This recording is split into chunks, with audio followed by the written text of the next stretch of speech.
विरोधी पक्षनेता निवडी संदर्भात आता महाराष्ट्र विधानसभा नियमामध्ये कोणतीही विशिष्ट तरतूद नाहीये। त्यामुळे विधिमंडळाची ठाकरे गटाला पत्राद्वारे या संदर्भात माहिती देण्यात आलेली आहे।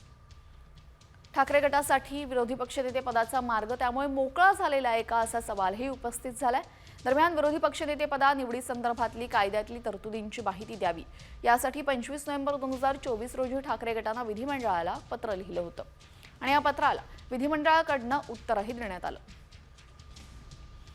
विरोधी पक्षनेता निवडी संदर्भात कोणतीही तरतूद नाही या संदर्भात विधिमंडळाकडून ठाकरे गटाला पत्रही देण्यात आलेले। त्यामुळे आता ठाकरे गटाचा विरोधी पक्षनेता होणार का याकडे सर्वांचं लक्ष आहे। ठाकरे गटाने यापूर्वीच विरोधी पक्षनेते पदावर दावा केलेला आहे। ठाकरे गटाकडून भास्कर जाधव, आदित्य ठाकरे या दोघांची नावे यासोबतच राम कदम यांचं नाव सुद्धा चर्चेत आहे।